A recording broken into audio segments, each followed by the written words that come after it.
Mon âme a soif de toi, mon cœur a faim de toi, mon ami.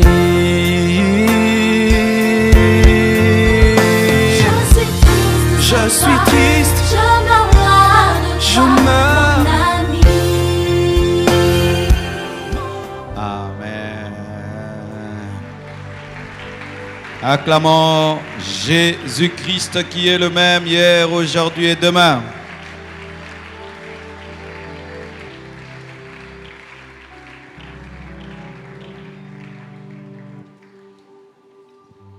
Je vous salue au nom de Jésus-Christ de Nazareth. Soyez les bienvenus au culte de puissance. Dimanche passé, c'était un culte des projets. Nous avons parlé du donner, de l'argent, du succès. Mais aussi une fois par mois à la Compassion, nous avons notre culte de puissance. C'est un culte où nous ne prêchons pas longtemps. Nous parlons que 20 à 30 minutes maximum. Et puis nous avons des moments de prière. Et selon que l'Esprit de Dieu nous conduira, nous allons prier pour quelques cas. Et je crois que vous verrez la main de Dieu et vous témoignerez. Le thème de mon message, c'est des hommes de la même nature que nous. Je vais enseigner ça aussi régulièrement au culte des puissances, comme dans les cultes des familles, j'enseigne régulièrement sur les familles, les caractéristiques des familles influencées par les démons. Acte 14, versets 8 à 15 nous dit « À Lystre se tenait ainsi un homme impotent des pieds boiteux, de naissance et qui n'avait jamais marché. Il écoutait parler Paul, et Paul, fixant les regards sur lui et voyant qu'il avait la foi pour être guéri, dit d'une voix forte, « Lève-toi, droit sur tes pieds. » Et il se leva d'un bond et marcha.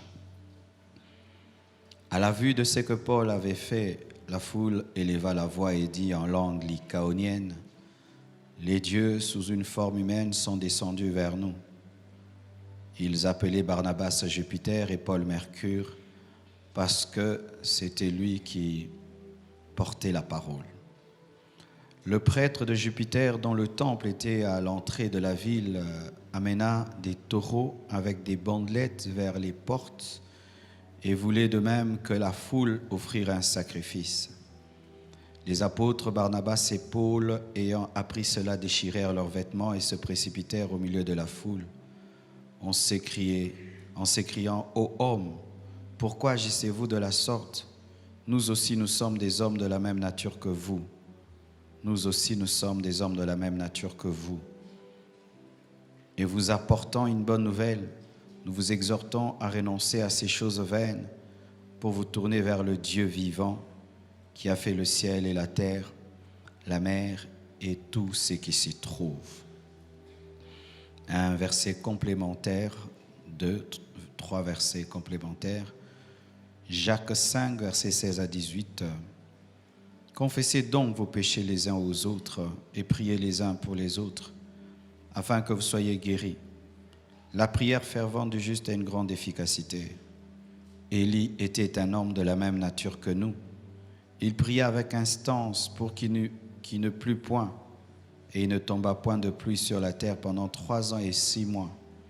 Puis il pria de nouveau, et le ciel donna la pluie, et la terre produisit son fruit. » Nous acclamons la parole.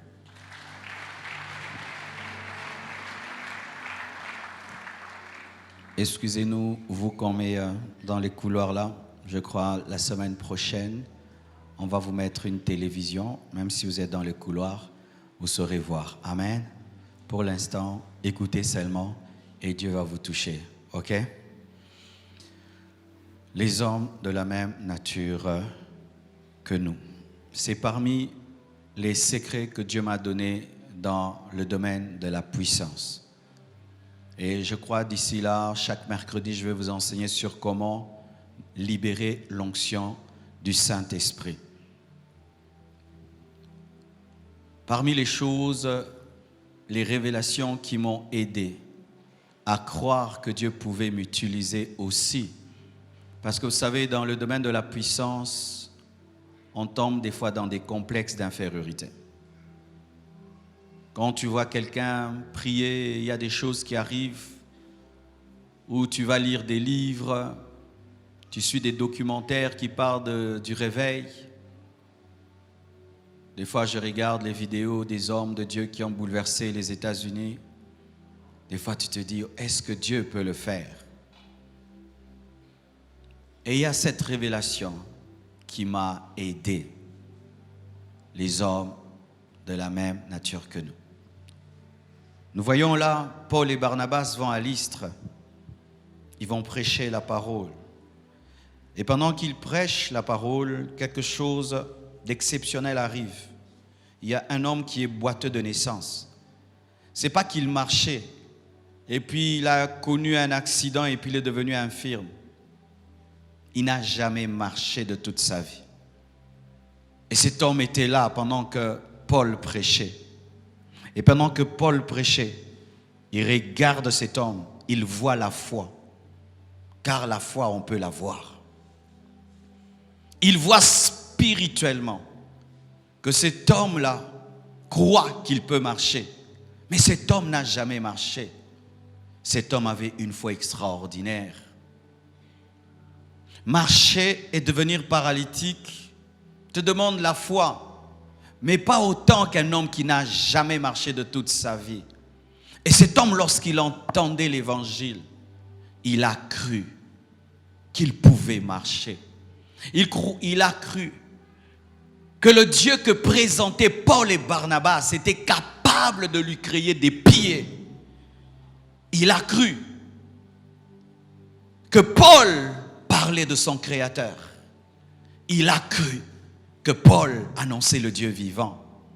Et quand Paul a vu la foi, la Bible nous dit, il a ordonné à l'homme de se tenir debout. Et à l'instant, il sauta et il marcha.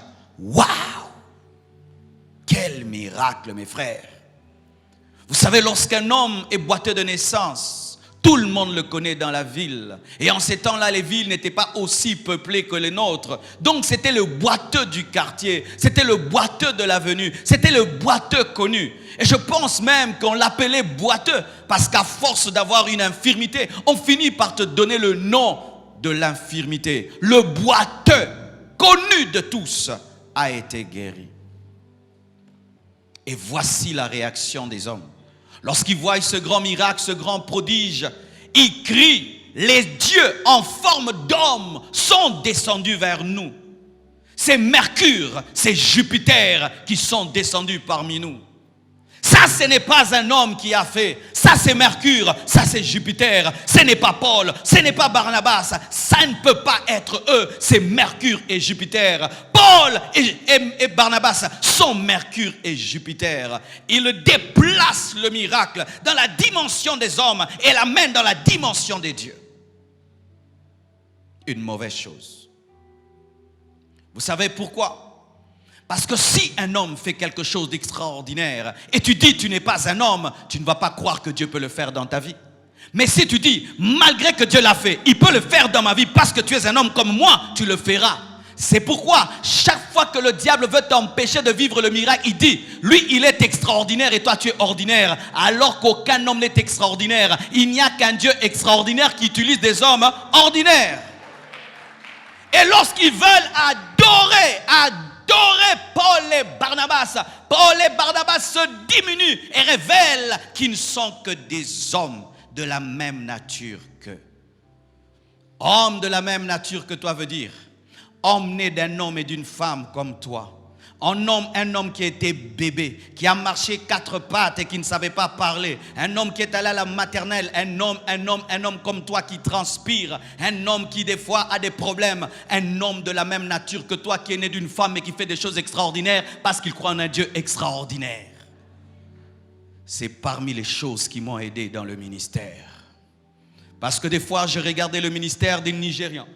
Je regardais le ministère des Américains. Je voyais ce que Dieu faisait par eux. Et tu te dis, Est-ce que Dieu peut le faire dans la vie d'un Congolais? Est-ce que Dieu peut le faire dans la vie d'un francophone? Est-ce que Dieu, oui, Dieu peut le faire, car ces Américains, ces Nigérians sont des hommes de la même nature que toi. Ce sont des hommes de la même nature que toi. Ce sont des hommes de la même nature que toi. Ils ont 2 pieds comme toi. Ils ont 2 mains comme toi. Ils ont 2 narines comme toi. Ils ont 2 yeux comme toi. Ils transpirent comme toi. Ils pleurent comme toi. Des hommes de la même nature que toi.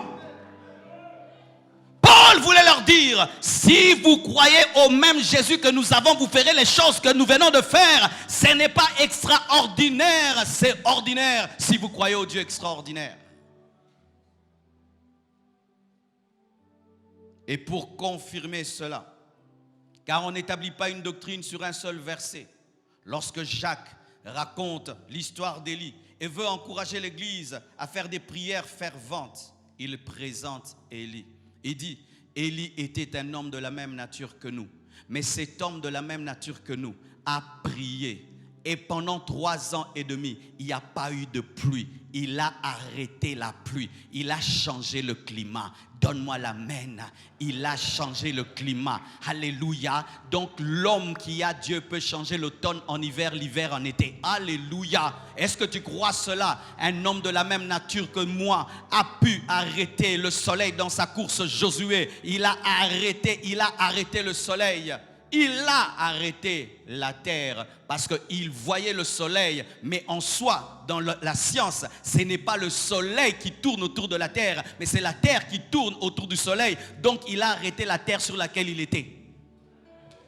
Un homme de la même nature que toi a arrêté cette terre. Un homme de la même nature que moi. Lorsque tu vois la pluie s'arrêter, tu penses qu'Élie est extraordinaire. Mais quand tu entres dans sa chambre, tu le trouves en train de pleurer. Tu comprendras que ce n'est pas lui, c'est le Dieu de la pluie qui l'a fait. Il a prié avec insistance. Pourquoi? Parce qu'il n'est pas le créateur de la pluie. Il est le serviteur du créateur de la pluie. Ne sois jamais impressionné par les résultats du serviteur. Regarde au Dieu qui l'utilise. Et si tu deviens serviteur du Dieu extraordinaire, tu vivras l'extraordinaire. Élie est un homme de la même nature que moi. S'il arrêtait la pluie, j'arrêterai un jour la pluie. J'ai arrêté la pluie en Haïti, mes frères. Il y avait la croisade et tout d'un coup, la pluie est venue. Rien que sur le lieu de la croisade, il y avait un nuage terrible. J'ai prié dans mon cœur, j'ai dit que cette pluie ne tombe pas. La pluie a attendu la fin de la croisade pour tomber. Élie est un homme comme moi. S'il arrêtait la pluie, moi aussi j'arrêterai la pluie. Oh, donne-moi la main. Sortez, mes frères et sœurs, de cette fausse humilité qui consiste à rechercher que des petites choses. Vous avez un grand Dieu, vous devez espérer faire des grandes choses. Sortez de cette fausse humilité. Ce n'est pas l'humilité, mes frères, c'est faire des zadis spirituels. Tu as un grand Dieu et tu dois faire des grandes choses. Je dis, tu as un grand Dieu et tu dois faire des grandes choses. Mais ce n'est pas toi qui vas le faire, c'est Dieu qui le fera. Chaque fois qu'un homme fait des grandes choses, va vérifier, regarde bien. Si c'est un homme comme toi, tu le feras. Il a été démontré en science aussi que dans le cerveau, il y a une partie qu'on appelle la partie miroir du cerveau. C'est cette partie miroir du cerveau qui fait que lorsque l'homme, le premier homme a découvert le feu, celui qui est à côté de lui a pu aussi faire le feu. Le premier homme qui a découvert qu'on pouvait avoir un couteau, quand l'autre a vu, directement il pouvait faire le couteau. C'est cette capacité que Dieu donne à l'homme de faire ce que l'homme peut faire. Des hommes de la même nature que toi ont prié, le ciel s'est ouvert. Ils ont prié, le ciel s'est fermé. Mais ils ont insisté auprès de Dieu. C'est pourquoi la Bible ne s'arrête pas qu'à la pluie qui tombe ou que la pluie qui s'arrête. La Bible continue à suivre Élie. Cet homme qui a prié pour qu'il n'y ait pas de pluie a fui devant une femme, Jézabel. Pourquoi? C'était un homme comme toi, avec des peurs, avec des craintes, mais il peut prier, le feu tombe. Give me amen. Cet homme qui impose les mains aux malades et les malades sont guéris, il a 5 doigts comme toi. Il a 5 doigts. Quand il impose les mains, dis-lui, montre-moi tes mains. Il te montre, comme les miennes. Ok, moi aussi je peux le faire. Tu peux le faire, tu peux le faire, tu peux le faire. Chers Africains, vous pouvez faire ce que les Européens font. Chers Africains, vous pouvez faire ce que les Américains font. Nous pouvons faire parce qu'ils n'ont pas un Dieu extraordinaire. Nous avons le même Saint-Esprit. Nous avons le même Dieu. Nous avons la même croix. Nous avons la même Bible. Nous avons le même sang de Jésus-Christ qui est à notre disposition. Ils n'ont pas reçu un Dieu en couleur et nous un Dieu en noir et blanc. Le même Dieu le fera. Ce sont les choses qui m'ont aidé. Sortir du complexe d'infériorité face à qui que ce soit. Mes frères, le complexe d'infériorité peut te détruire toute ta vie et jamais tu ne vivras la puissance de Dieu. Tu seras seulement là pour raconter ce que Dieu a fait par tel et par tel alors qu'il veut le faire au travers de toi aussi. Et pour confirmer ce que j'avais compris par la parole, un jour j'avais une vision. Et dans cette vision, j'ai vu j'étais sur une moto à côté d'un homme de Dieu que j'apprécie beaucoup. C'est un grand modèle pour moi. Et Dieu l'a tellement élevé. Et tu te dis, jamais Dieu ne pourrait m'amener à ce niveau-là. Et il était à côté de moi. Et je le glorifiais. Je disais, regarde, tu as une belle moto, une très belle moto, regarde. Je regardais tellement sa moto que j'avais oublié que j'étais sur une moto. Et c'est à lui de me dire, mais tu as la même moto que moi. Sa moto était de couleur blanche, la mienne était de couleur jaune. Il a dit, tu as la même moto que moi. Et je regarde ma moto, c'était la même marque. Oui, j'avais le même Saint-Esprit que lui, mais j'avais ma particularité. Mais j'avais le même Saint-Esprit que lui. Chaque fois, mes frères, que tu ne fais que regarder ce que Dieu fait dans la vie de l'autre, tu vas oublier ce que Dieu est en train de faire dans ta vie. C'est un homme de la même nature que toi. Et toi aussi, tu as le même Dieu que lui. Oh, et toi aussi, tu as le même Dieu que lui.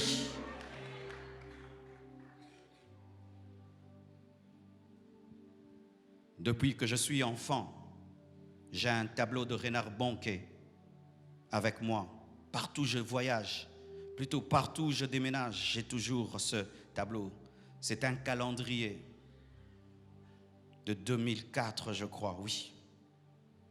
On présentait une grande croisade de Reinhard Bonnke avec une foule pas possible au Nigeria. Et il levait sa main comme ça, il était dans la joie. Et là, je regardais cette foule et je disais, Dieu, est-ce que tu peux faire ça aussi avec moi? Et chaque fois, je priais et je m'aidais toujours ces calendriers-là avec cette foule, les Reinhard Bonnke qui lèvent la main. Et je priais et je regardais, je priais et je priais et je priais, je regardais. Et la foi commençait à grandir, que Dieu pouvait aussi remplir les stades, qu'il pouvait le faire, qui n'était pas que le Dieu de Reinhard Bonnke, qui n'était pas que le Dieu des Allemands, il est le Dieu de tout homme qui croit en lui. J'ai commencé à croire que cela était possible. Et un jour, je vais en Martinique. Quand j'arrive en Martinique, on nous présente le stade, le terrain qui était là. Et il fallait tenir une soirée de gloire, 3 soirées de gloire. Et quand on commence à arranger, je vois on met un fil pour diviser en 2 le terrain. Et puis l'Esprit de Dieu m'a dit, dis-leur d'enlever ça. Je remplirai ce stade. Et j'ai dit, enlevez le fil, Dieu remplira le stade. Et ils m'ont dit, jamais personne n'a rempli ce stade. Nous qu'on fait, on ne s'arrête que là. Dieu m'a dit, je vais remplir le stade. On n'avait pas fait des affiches, on n'avait pas fait des banderoles. Et le premier jour, le stade était rempli, mais à moitié. Le diable s'est moqué de moi, il m'a dit, tu as vu, ça n'a pas marché. Mais le deuxième jour, c'était le 2/3. Le troisième jour, c'était rempli. Après cela, nous avons quitté Martinique. Et des années après, je suis allé au Gabon.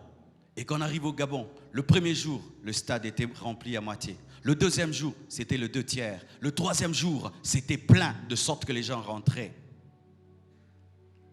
Et quand on est allé au Burundi, le premier jour, il y avait 10 000 personnes. Le deuxième, 15 000. Troisième, 30 000 personnes. Et quand je suis allé en Haïti, le premier jour, le stade, moitié. Deuxième jour, 2/3. Troisième jour, le stade était rempli. Et quand on est allé au Gonaïve, ce n'était pas seulement rempli, il n'y avait plus d'endroit pour mettre des rangées. Et je suis rentré et je priais dans ma chambre. Et pendant que je priais dans ma chambre, j'étais encore face au tableau de Reinhard Bonnke. L'Esprit de Dieu m'a dit, regarde la photo de Gonaïve et regarde la photo du Nigeria. Dieu l'avait fait. Dieu l'avait fait. Dieu permet qu'un homme fasse avant toi ce que tu feras demain. Dieu permet à un homme de faire avant toi ce que tu feras demain. Il est un pionnier pour toi. Il est un modèle pour toi. Ne tombe pas dans le complexe. Il est là pour t'inspirer. Il est là pour t'inspirer. Je dis, il est là pour t'inspirer. Les hommes qui réussissent avant toi sont là pour t'inspirer. Ils ne sont pas là pour te complexer. Ils ne sont pas là pour te complexer. Ils sont là pour te dire que c'est possible. C'est un homme, tu es un homme. C'est un homme, tu es un homme. C'est un homme, tu es un homme. Remarquez, même dans le domaine du sport et de l'athlétisme, lorsqu'un seul homme arrive seulement à courir peut-être pendant 10 secondes ou 2 minutes, une distance, tu vas voir ce record sera battu. Pourquoi? Parce qu'il inspire les autres. Regardez tout ce qui vous défie, c'est une inspiration, c'est une inspiration, c'est une inspiration. Que ce soit dans le domaine des finances, dans le domaine spirituel, dans le domaine de l'onction, dans le domaine de l'impact, c'est une inspiration, mais pas un complexe. J'aime que les gens fassent des grandes choses à côté de moi. Ça me prouve que je le ferai. Et si ma foi ne pouvait les saisir, quand je vois un homme comme moi faire quelque chose, je dis, oh, un homme peut le faire avec Dieu. Moi aussi, je le ferai. Pas d'esprit de rivalité, mais l'inspiration. Alléluia. Et je regardais des vidéos des miracles et des prodiges. Des vidéos des miracles et des prodiges. Et j'ai dit, Dieu, ces choses-ci, tu vas les faire aussi. Et un jour, j'avais fait un jeûne de 40 jours. Après, je suis allé au Botswana. J'arrive au Botswana et je dois prêcher dans une salle. C'était de 40 à 70 personnes. J'ai prêché et puis l'Esprit de Dieu m'a dit, prie. J'ai prié, l'onction de Dieu est tombée. Ils ont commencé à parler en langue, à prophétiser. Le deuxième jour, encore, et les gens devenaient plus nombreux. L'église devenait petite. Le pasteur du coup décide, il dit, on commence une croisade. Sans affiche ni banderole, on sort dehors, on commence une croisade. Et un matin, alors que j'étais en train de dormir, j'entends du bruit autour de la maison. J'ouvre les fenêtres, je vois le quartier venir dans la parcelle. Ils disent, on nous a dit qu'il y a un homme de Dieu dans cette parcelle. On ne peut pas aller au travail ni à l'école sans que tu pries pour nous. Quel niveau de foi! Et ils viennent. Et là, je vois un garçon qui vient avec une béquille, en train de marcher avec une béquille. Je prie pour lui. Dieu me dit, prends sa béquille. Je prends sa béquille. Le garçon marche. Il avait marché avec une telle facilité que j'ai cru qu'il mentait. Après, une dame vient avec des pieds courbés. Je prie, ses pieds se redressent. Après, une femme vient avec l'éléphantiasie. Je prie, elle est guérie. C'est quand j'ai commencé à voir des miracles et des prodiges. Un jour, je suis allé visiter ma mère. Elle était malade à Ngaliema. Pendant que je la visitais, il y avait à côté d'elle une femme qui était malade, mais je ne m'en occupais pas. Et un jour, ma soeur me suit et me dit, la dame qui est à côté de maman, elle a la foi, elle pleure, elle est sous chimiothérapie, mais elle a la foi, malgré qu'elle a mal, elle a la foi. Quand elle m'a raconté la foi de cette femme, j'ai senti en moi que je devais prier pour elle. Et une nuit, je suis allé prier pour ma mère, et là, je suis allé vers elle. C'est quand j'ai découvert une femme très grande de taille. Et j'ai prié pour elle. Après avoir prié pour elle, rien ne s'était passé physiquement. Je suis allé m'asseoir. Et après, je vois la dame se tenir debout, aller aux toilettes. Pour moi, c'était un acte normal. Mais je vois ma mère étonnée, ma soeur étonnée, et la garde malade étonnée, et crier. J'ai dit, qu'est-ce qui se passe? On me dit, elle ne marche plus, elle ne marche plus. Ça, c'est la première fois. Elle a marché, elle a marché. Et on a commencé à crier dans la salle, Alléluia, Alléluia. Et du coup, les infirmières sont venues pour voir. C'est elles qui les recevaient à la porte. Je marche, je marche, je marche. Les infirmières se sont prosternées, ont commencé à adorer. Elles ont demandé que je prie pour elles. Elles ont commencé à me donner les offrandes. Et l'hôpital s'est transformé en église.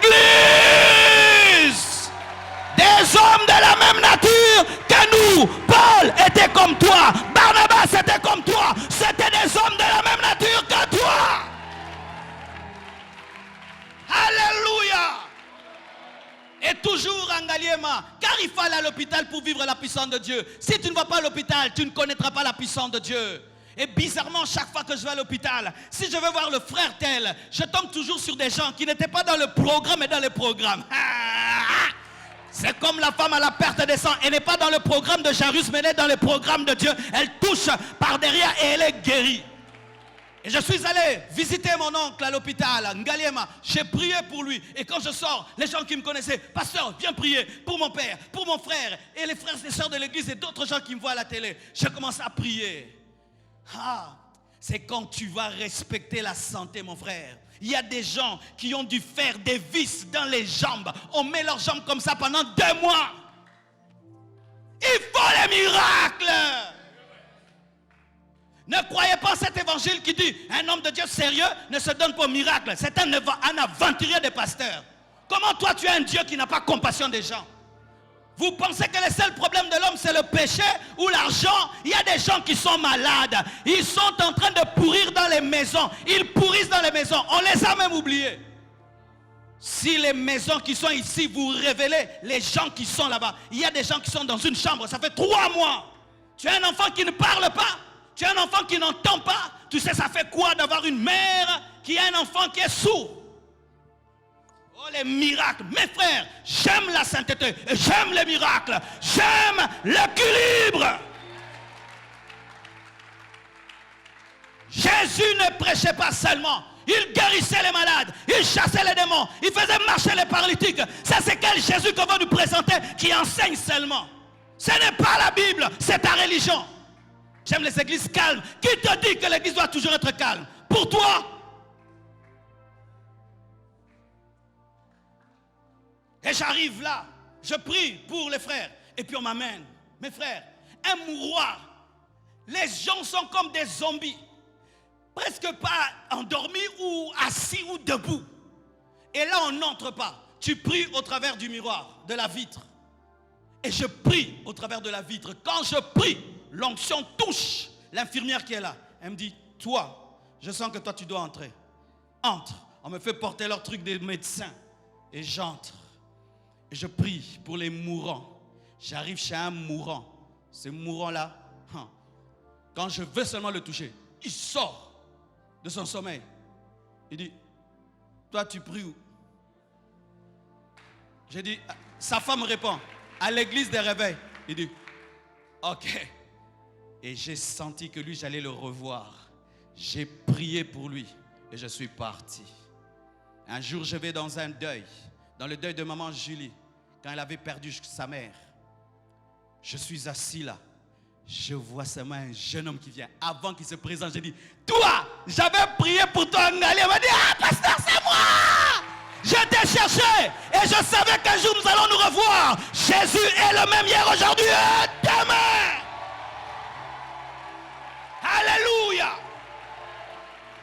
Et dernièrement, je vais visiter un frère de l'église. Il a connu un accident. Il est tombé d'une moto. Il s'est fracturé le crâne. Il fallait qu'on opère son cerveau. Et après qu'on ait opéré son cerveau, je suis passé et j'ai prié pour lui. Et puis il y avait d'autres malades qui ont demandé que je prie pour eux. J'ai prié. Et quand je suis parti, le lendemain, le président est passé. Il a payé toutes les factures.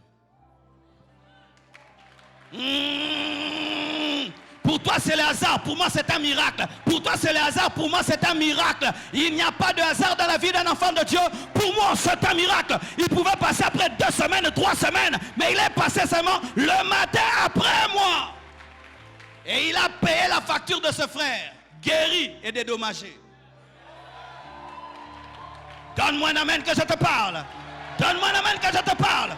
Donne-moi un amen que je te parle.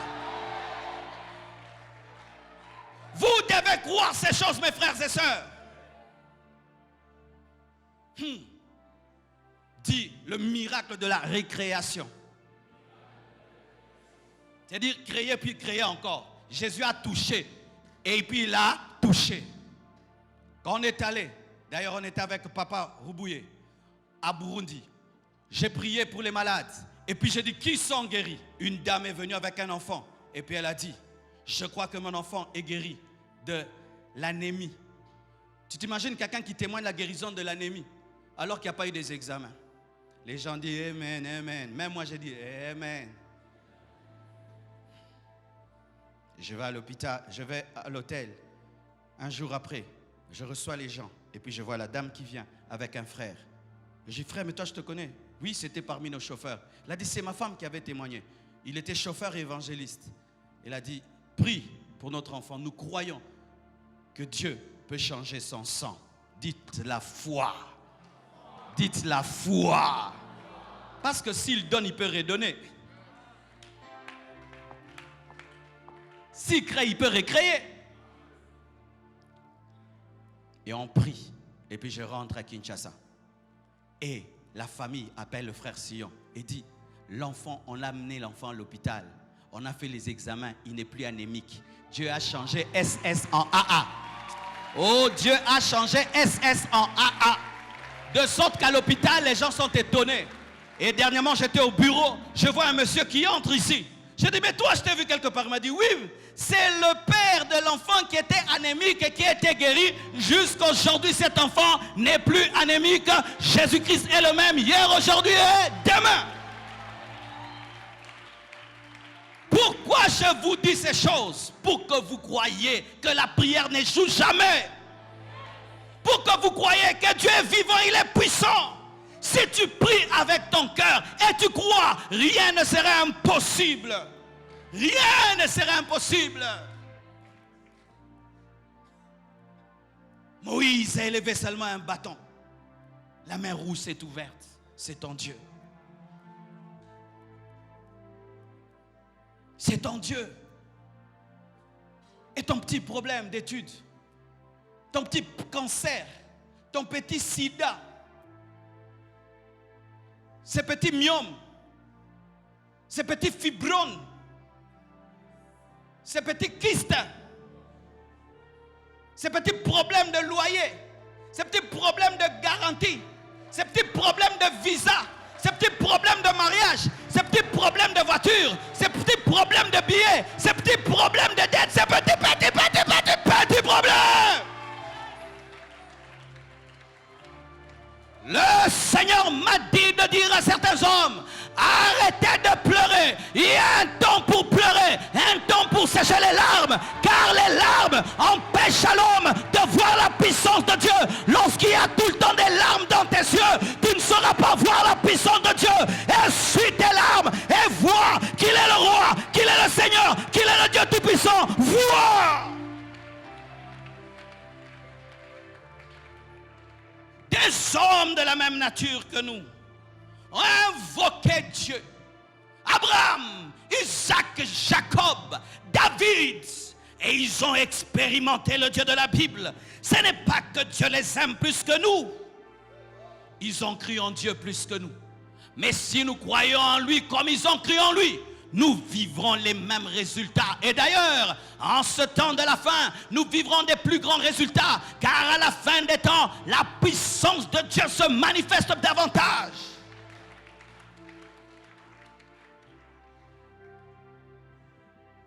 Depuis que j'ai compris cela, je suis sorti de tout complexe.